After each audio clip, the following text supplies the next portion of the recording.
उसकी वाइफ चमकीली चूची आती है जो कि दिखने में एकदम पटाखा थी और भोसड़ी वाले चाचा पर हमेशा हुक्म चलाती रहती थी। वो उसको कहती है कि तुमने जो क्रिसमस ट्री पर डेकोरेशन की है उसको देखकर ऐसा लग रहा है कि तुम्हारी झांटों पर किसी ने लाइटें लगा दी हो। अब क्योंकि भोसड़ी वाले चाचा को चमकीली चूची रोज अपनी चूचियां दिखाती थी इसलिए वो उसकी ये सारी बेइज्जती भी चुपचाप सुन लिया करता था। इसके बाद हम देखते हैं इन दोनों के बिगड़े हुए बेटे लुल्लीलाल और उसके दोस्त बुंडमार को जो कि अपने रूम में बैठे चिल मार रहे होते हैं। तभी बुंडमार लुल्लीलाल से कहता है कि आज रात तो नशीली झांट घर आने वाली है तो क्या तू आज रात को उसको घोड़ी बना पाएगा। लुल्लीलाल कहता है कि भाई तू चिंता मत कर, उसे जो भी चाहिए वो है मेरे पास और मेरा तुम सभी से काफी बड़ा है। बुंडमार कहता है कि भोसड़ी के वो तेरे से 10 साल बड़ी है और वो तेरे इस 1.5 इंच के मजाक को देखकर तेरे पर हंसने लग जाएगी। लुल्लीलाल कहता है कि मैंने आज रात का सारा प्लान फिक्स कर लिया है और आज रात को वो मुझसे बजवाए बिना अपने घर वापस नहीं जा पाएगी। तभी दरवाजे की घंटी बजती है और भोसड़ी वाला चाचा देखता है कि वहाँ पर नशीली झांट होती है जो कि बहुत ज्यादा क्यूट लग रही थी। अब भोसड़ी वाला चाचा उस पर लाइन मारने लगता है लेकिन तभी वहाँ पर चमकीली चूची आती है और उसे बताने लगती है कि उसे आज रात किन किन बातों का ध्यान रखना है। फिर वो उसे एक पेंसिल दिखाती है और कहती है कि अगर तुम चाहो तो इस पेंसिल को अपनी गाड़ में भी डाल सकती हो लेकिन तुम्हें इसे लुल्लीलाल के रूम के बाहर लगाना है क्योंकि हमारे चूतिए बेटे को रात में चलने की आदत है, इसलिए अगर ये पेंसिल यहाँ से नीचे गिरी तो हमें पता चल जाएगा कि लुल्लीलाल अपने कमरे से बाहर गया था। अब उसे सब कुछ समझाने के बाद भोसड़ी वाले चाचा और चमकीली चूची एक पार्टी में जाने के लिए वहाँ से निकल जाते हैं। फिर उनके जाते ही लुल्लीलाल नशीली झांट से कहता है कि अंदर जाओ और जल्दी से घोड़ी बन जाओ। नशीली झांट कहती है कि मुझे एक जरूरी कॉल करना है इसलिए तुम अंदर जाकर वीडियो गेम्स खेल लो या कुछ और कर लो। अभी सुनकर लुल्लीलाल मायूस हो जाता है क्योंकि उसे कैसे भी करके आज नशीली झांट की लेनी ही थी।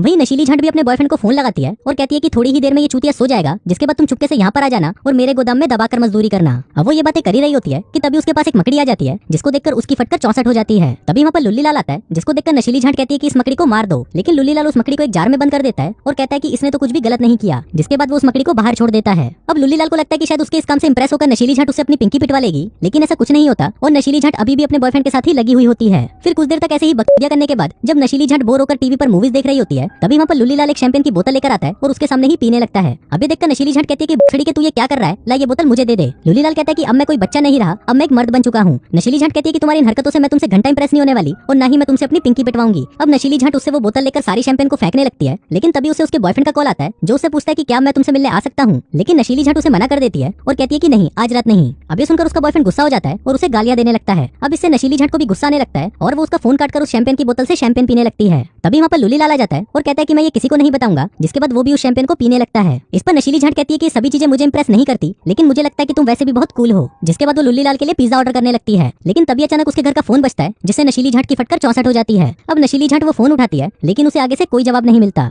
फिर वो दोनों साथ मिलकर मूवी देखने लगते हैं, जिस दौरान लुल्लीलाल कहता है कि तुम उस बड़ी वाले रिकी को डेट क्यों कर रही हो, वो तो हमेशा ही तुम्हारे साथ बुरा बिहेव करता है। कहता है कि तुम चाहो तो किसी भी लड़की को आसानी से अपना बॉयफ्रेंड बना सकती हो, लेकिन तुम हमेशा इन जैसे चूतियों के साथ ही क्यों फंस जाती हो। नशीली झांट कहती है कि देखो लुल्लीलाल, रिकी जरूर मुझसे बुरा बिहेव करता है लेकिन वो एक बहुत ही अच्छा इंसान है, लेकिन अभी तुम ये बातें नहीं समझोगे क्योंकि तुम एक बच्चे हो। लुल्लीलाल कहता है कि मैं बच्चा नहीं हूँ, अब मैं एक मर्द बन चुका हूँ। नशीली झांट कहती है कि अगर मैं तुम्हारी उम्र की होती तो मैं तुमसे आराम से सेट हो जाती। अभी सुनकर लुल्लीलाल खुश हो जाता है और सोचता है कि ये लड़की तो मेरे प्यार में पागल हो चुकी है, इसलिए आज रात को तो मैं इसे घोड़ी बनाकर ही रहूंगा। लेकिन तभी अचानक उनके घर की घंटी बजती है और नशीली झांट देखती है कि बाहर एक पिज्जा डिलीवरी वाला खड़ा होता है। नशीली झांट कहती है कि मैंने तो कुछ ऑर्डर नहीं किया, तो ये कहाँ से आ गया। लुल्लीलाल कहता है कि शायद ये मेरे बाप ने ऑर्डर किया होगा, जिसके बाद नशीली झांट उससे पिज्जा ले लेती है और वहीं डिनर टेबल पर लुल्लीलाल कैंडल्स लगाकर माहौल को रोमांटिक बनाने की कोशिश करता है। फिर वो दोनों साथ में एक हॉरर मूवी देखते हैं जिसमें एक सीन के दौरान नशीली झांट डर जाती है और लुल्लीलाल का हाथ पकड़ लेती है। अब लुल्लीलाल को लगता है कि शायद यही सही मौका है, इसलिए वो उस पर टूट पड़ता है और उसे दबाकर चूसना शुरू कर देता है। लेकिन तभी नशीली झांट उसे रोक देती है और कहती है कि भोसड़ी के तू ये क्या कर रहा है। लुल्लीलाल कहता है कि अब मुझसे रहा नहीं जाता, मेरा खड़ा हो चुका है और मुझे घुसाना ही है। नशीली झांट कहती है कि बावली तू ऐसा कुछ नहीं करेगा, मेरे से दूर रह। तभी उसके फोन की घंटी बजती है, लेकिन इस बार भी उसे आगे से कोई जवाब नहीं मिलता। अब नशीली झांट को लगता है कि शायद ये सब उसका चूतिया बॉयफ्रेंड कर रहा है, इसलिए वो उसे गालियां देने लगती है और कहती है कि भोसड़ी के मैं तेरी घर में डंडा डाल दूंगी। वहीं लुल्लीलाल का दिल टूट चुका था, इसलिए वो अपना गम भुलाने के लिए दारू पीने लगता है। तभी नशीली झांट की नजर खिड़की पर पड़ती है जहाँ पर किसी ने एक सेंटा क्लॉस रख दिया था। अभी देखकर नशीली झांट डर जाती है और कहती है कि कोई तो है जो हम पर नजर रख रहा है। तभी वो देखती है कि घर का पीछे का दरवाजा खुला हुआ है, जिसको देखकर वो और डर जाती है और लुल्लीलाल को कहती है कि जल्दी से मुझे मेरा फोन दो। लेकिन लुल्लीलाल जैसे ही वो फोन उसकी तरफ फेंकता है, वो फोन जाकर एक्वेरियम में गिर जाता है। अब नशीली झांट उसे बाहर निकालने लगती है, लेकिन तभी उसके दरवाजे पर कोई नॉक करता है। अब लुल्लीलाल दरवाजा खोलने लगता है, लेकिन नशीली झांट उसे रोक देती है और कहती है कि हमें पुलिस को बुलाना चाहिए। लेकिन अपना लुल्लीलाल तो मर्द बन चुका था, इसलिए वो दरवाजा खोलकर कहता है कि भोसड़ी के तू जो भी है मैं तेरी गप मार दूंगा। तभी अचानक कोई आदमी आकर उसके ऊपर जंप करता है, लेकिन जब लुल्लीलाल उसकी शक्ल देखता है तो उसे पता चलता है कि ये तो उसका दोस्त बुंडमार है। नशीली झांट कहती है कि भोसड़ी के ये क्या बकरी है, अगर मैं पुलिस को बुला लेती तो वो लोग तेरी गप सुझा देते। अब वो तीनों बातें कर ही रहे होते हैं कि तभी उन्हें ऊपर किसी की आवाज सुनाई देती है। अभी सुनकर नशीली झांट एक चाकू लेकर आती है और लुल्लीलाल से कहती है कि तुम लोग यहीं रुको, मैं ऊपर जा रही हूँ और अगर तुम्हें मेरी चिल्लाने की आवाज सुनाई दे तो पुलिस को फोन कर देना। जिसके बाद वो देखने के लिए ऊपर जाने लगती है, लेकिन वहीं उन दोनों चूतियों की भी फटी पड़ी थी, इसलिए वो दोनों भी उसके साथ आ जाते हैं। अब वो तीनों जैसे ही ऊपर रूम में पहुंचते हैं, वो देखते हैं कि खिड़की का शीशा टूटा हुआ है और वहाँ पर एक ईंट पड़ी हुई है।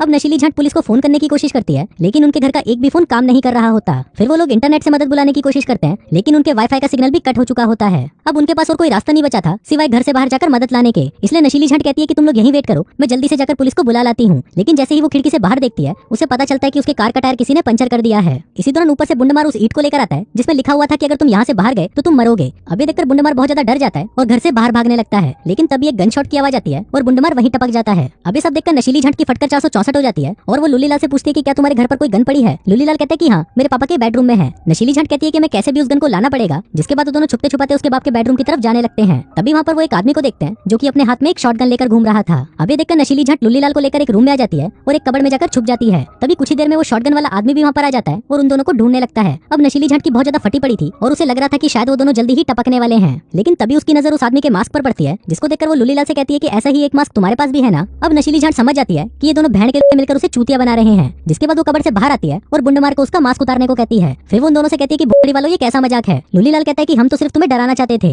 अब नशीली झंट बहुत ज्यादा गुस्से में थी और वो लुल्लीलाल से कहती है कि बहन के घोड़े तू जैसे इंसान को मेंटल हॉस्पिटल में होना चाहिए। तू अभी एक बच्चा है और तू ये सोचता है कि अगर तू मेरी जान बचा लेगा तो क्या मैं तेरे लिए घोड़ी बन जाऊंगी। नशीली झंट कहती है कि मैं ये सब तेरे पेरेंट्स को बताने जा रही हूँ और अब तू देख वो लोग आकर तेरी कैसे गांठ तोड़ते हैं। जिसके बाद वो उनको फोन करने के लिए बाहर जाने लगती है, लेकिन तभी लुल्लीलाल उसके पीछे आता है और उसके मुंह पर एक जोरदार चमाट लगाता है, जिससे नशीली झंट सीढ़ियों से नीचे गिर जाती है और बेहोश हो जाती है। फिर कुछ देर बाद जब नशीली झंट को होश आता है तो वो देखती है कि वो एक कुर्सी से बंधी हुई है। वहीं लुल्लीलाल भी होता है जो कि अब पूरी तरह बदल चुका है और एक साइको बन चुका है। फिर लुल्लीलाल नशीली झंट के पास आता है और उसे कहता है कि बहन मैं तुझे दिल से चाहता था, लेकिन तू भी उन बाकी लड़कियों की तरह ही निकली ना, साली धोखेबाज। नशीली झंट कहती है कि बड़ी के मुझे खोल दे नहीं तो मैं तेरी गांड मार दूंगी। इस पर लुल्लीलाल कहता है कि चलो ट्रूथ और डेयर खेलते हैं, अगर तुम जीत गई तो मैं तुम्हें आजाद कर दूंगा, लेकिन अगर तुम हार गई तो तुम्हें मरना पड़ेगा। अब लुल्लीलाल उसे पूछता है कि ट्रूथ या डेयर। नशीली झंट कहती है ट्रूथ। लुल्लीलाल उसे पूछता है कि तुम कितने लोगों से पिलवा चुकी हो। इस पर नशीली झंट कहती है कि किसी से भी नहीं। अभी सुनकर लुल्लीलाल कहता है कि मुझे चूतिया मत बना, सबको पता है कि तेरे एक्स बॉयफ्रेंड जेरेमी ने तुझे कई बार घोड़ी बनाया है। नशीली झंट कहती है कि ऐसा कुछ नहीं है, जब मैं उसे छोड़कर गई तो वो चूतिया सबको झूठ बोलने लगा कि उसने मुझे पेला है। अब अगली बारी लुल्लीलाल की होती है जिसमें बुंडमार उसे डेयर देता है कि उसे नशीली झंट की चूचियां दबानी होंगी। अभी सुनकर नशीली झंट उसे मना करने लगती है, लेकिन हमारा नुन्नीलाल तो ये मौका कहाँ छोड़ने वाला था, इसलिए वो नशीली झंट के पास आता है और उसकी दोनों चूचियों को दबाकर निचोड़ देता है। अब उसको मजा करते देख बुंडमार की भी इच्छा होने लगती है और वो लुल्लीलाल से कहता है कि मुझे भी इसकी चूचियां दबानी है, लेकिन लुल्लीलाल उसे मना कर देता है और कहता है कि बुढ़ी के ये सिर्फ मेरी है। अब वो दोनों इस बात पर लड़ने लगते हैं, लेकिन तभी अचानक उसके घर की घंटी बजती है। अब घंटी की आवाज सुनकर नशीली झंट चिल्लाने लगती है, लेकिन तभी बुंडमार उसका मुंह बंद करता है और उसके मुंह पर टेप लगा देता है। फिर लुल्लीलाल जब दरवाजे पर देखता है तो उसे पता चलता है कि बाहर उसका बॉयफ्रेंड रिकी आया है। अब उसको देखकर लुल्लीलाल कहता है कि नशीली झंट अभी तुमसे नहीं मिलना चाहती, इसलिए तुम कल आना, लेकिन रिकी उसकी बात नहीं सुनता और जबरदस्ती घर के अंदर आ जाता है। वहीं नशीली झंट खुद को नीचे गिरा लेती है ताकि उसकी आवाज सुनकर रिकी उसे देखने आए,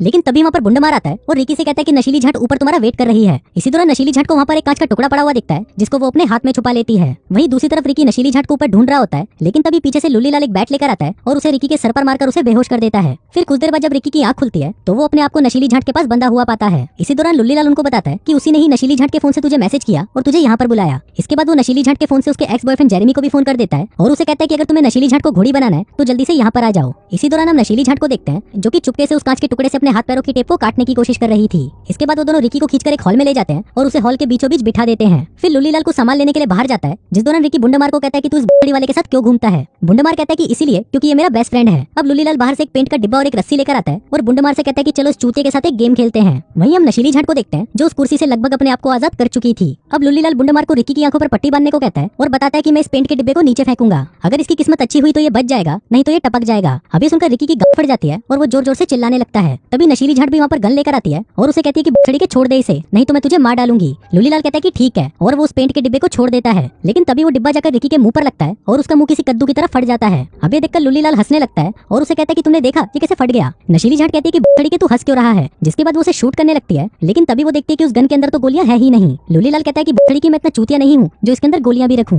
अब नशीली झंट वहाँ से भागने लगती है, लेकिन इससे पहले कि वो घर से बाहर जाती अचानक कहीं से एक उड़ती हुई ईंट आकर उसके सिर पर लगती है और वो वहीं पर बेहोश हो जाती है। फिर कुछ देर बाद जब उसे होश आता है तो वो देखती है कि उसे फिर से बांध दिया गया है। अब लुल्लीलाल उसके पास आता है और उसे कहता है कि अब बस बहुत हुआ, अब मैं तुझे दबा कर पेलूंगा और उसके बाद जब मेरा मन तेरे से भर जाएगा तो मैं तुझे मार डालूंगा। अब वो अपना कार्यक्रम शुरू करने ही वाला होता है, लेकिन तभी वो देखता है कि बाहर नशीली झंट का बॉयफ्रेंड जेरेमी भी आ चुका है। अब लुल्लीलाल जेरेमी के पास जाता है और उसे कहता है कि मुझे यहाँ पर नशीली झंट ने भेजा है। फिर वो उसे एक डायरी देता है और उसे कहता है कि नशीली झंट ने कहा कि तुम इसमें उसके लिए एक सॉरी लेटर लिखो, जिसके बाद ही तुम उसके पास जाकर उसे बजा सकते हो। अब जेरेमी लुल्लीलाल की बात मान जाता है और वहाँ पर बैठकर नशीली झंट के लिए एक लेटर लिखने लगता है, लेकिन तभी पीछे से लुल्लीलाल एक रस्सी का फंदा लेकर आता है और उसे जेरेमी के गले में डालकर उसे लटका देता है। दूसरी तरफ अंदर हम नशीली झंट को देखते हैं जो कि बुंडमार को हुत का लालच देकर उसे उसको खोलने के लिए कहती है। अब बुंडमार भी उसकी इन बातों में आ जाता है और उसे खोलने लगता है, लेकिन तभी लुल्लीलाल उसे ऐसा करते हुए देख लेता है और बुंडमार को शूट कर देता है। अब अपने दोस्त को मरता हुआ देखकर लुल्लीलाल नशीली झंट को गालियां देने लगता है और उसे कहता है कि बछड़ी की तेरी वजह से मुझे मेरे दोस्त को मारना पड़ा, तू साली एक नंबर की पनौती है, जब से तू मेरी लाइफ में आई है मेरी लाइफ के लोटे लग चुके हैं, इसलिए अब तुझे भी मरना पड़ेगा। जिसके बाद वो उसके पीछे आता है और एक चाकू निकालकर उसे उसके गले पर फिरा देता है। इसके बाद वो अपने फोन में देखता है कि उसके पेरेंट्स वापस घर आने वाले हैं, इसलिए वो उन सभी मर्डर्स की सिचुएशन को इस तरह बना देता है कि जेरेमी को नशीली झंट के दूसरे अफेयर के बारे में में पता चल गया था, इसलिए उसने पहले रिकी को मारा और फिर नशीली झाट का गला काटकर उसे भी मार दिया। साथ ही जब उसे ये पता चला कि बुंडमार भी नशीली झाट को पेलना चाहता है तो उसने बुंडमार को भी मार डाला। अब अपनी सारी प्लानिंग करने के बाद वो घर के फोन और वाईफाई कनेक्शन को फिर से शुरू कर देता है और अपने रूम में जाकर सोने का नाटक करने लगता है। फिर कुछ देर बाद जब उसके पेरेंट्स घर आते हैं तो अपने घर की ऐसी हालत देखकर उनकी फटकर 64 हो जाती है। फिर उसकी माँ चिल्लाते हुए ऊपर आती है, लेकिन वहाँ पर वो देखती है कि लुल्लीलाल तो अभी भी सोया हुआ होता है। फिर उसका बाप वहाँ पर पुलिस को बुला लेता है, जहाँ पर पुलिस उनको बताती है कि सभी मर चुके हैं, लेकिन उनमें से एक अभी भी जिंदा है। अब जब ये बात लुल्लीलाल को पता चलती है तो वो भागकर खिड़की के पास जाता है और देखता है कि भैंस कौन जिंदा बच गया। वो देखता है कि ये नशीली झाट होती है जिसने अपने गले पर टेप लगाकर अपने बहते हुए खून को रोक दिया और जिंदा बच गई। फिर जाते हुए जहरीली झाट उसे अपनी उंगली दिखाती है और कहती है कि बकरी के अब तू भी नहीं बचेगा। वहीं ये सब देखकर लुल्लीलाल की भी फटी पड़ी थी कि अब उसे किसी भी तरह नशीली झाट को टपकाना ही होगा, नहीं तो उसके खुद के भी लड़े लग जाएंगे। और इसी के साथ ही ये फिल्म यहीं खत्म